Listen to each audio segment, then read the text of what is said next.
Manjalpur police station ખાતે ભંગાર ચોરી અને ખંડણીના નોંધાયેલા ગુના અંગે એફ ડિવિઝન એસીપી પોલીસ દ્વારા પત્રકાર પરિષદનું આયોજન કરવામાં આવ્યું હતું। જે અશોક દુબે જે છે, અશોક દુબે વિરુદ્ધ 2016માં ડીસીબી પોલીસ સ્ટેશનમાં જાનથી મારી નાખવાની કાવતરા માટે અને આર્મ્સ એક્ટ મુજબનો આ ગુનો દાખલ થયેલો છે।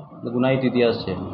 સર, આ જે આરોપીઓ છે એનું બેકગ્રાઉન્ડ શું છે અને જે પ્રકારે તમે કહી રહ્યા છો કે લોકો તરકટ રચી રહ્યા છે, તો એ કેમ રચી રહ્યા છે, એનું શું કારણ? આ ગુનો દાખલ થયો એ પહેલાં અને એ પછી આપણને જીઆઈડીસીમાંથી ઘણા બધા વેપારીઓની પણ રજૂઆતો આવેલી છે કે આ જે લોકો છે એ અવારનવાર આ રીતે ભંગારની ચોરી અને આવી રીતે અલગ અલગ પોલીસના નામે અને મીડિયાના નામે તોડ કરવાના કિસ્સાઓ બનેલા છે અને એ બધી તપાસ પણ હાલ ચાલુ છે।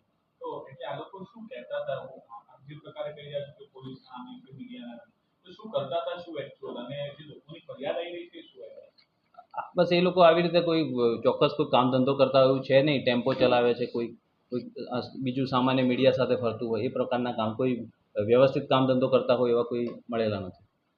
એપ્લિકેશનની વાત કરો છો, પોલીસ પર પણ અલગ અલગ પ્રકારના માધ્યમો થકી જે વાતો છે તે ચર્ચાઈ રહી છે, અલગ અલગ એલિગેશન પોલીસ પર લગાવવામાં આવી રહ્યા છે, અધિકારી કક્ષાના અધિકારી પર, એટલે આપણે એમને પૂછ્યું છે, એમની પાસે કોઈ પુરાવા નથી। આપણે હજુ પણ એમની પાસે પુરાવા માંગીએ છીએ, કોઈ હજુ સુધી પુરાવા રજૂ કરી શક્યા નથી। કોઈ પણ પુરાવા હોય તો પોલીસ તપાસ કરવા માટે બેઠેલી છે। શું કોઈ મેસેજ આપવા માંગો છો આ મામલે? કેમ કે જ્યારે પોલીસ કાર્યવાહી કરે છે ત્યારે આ પ્રકારના એલિગેશન થાય છે, પછી કાર્યવાહી થાય છે, પોલીસ ડિમોરલાઇઝ થાય છે। નહીં, આવા કોઈ પણ બનાવો જો પબ્લિકને, જાહેર જનતાને જણાવવા માંગીએ છીએ કે આવા કોઈ પણ પોલીસના નામે કોઈ પૈસા માંગે કે મીડિયાના નામે કોઈ પૈસા માંગે તો તરત પોલીસ સ્ટેશનને જાણ કરી અમે એની તપાસ કરીશું।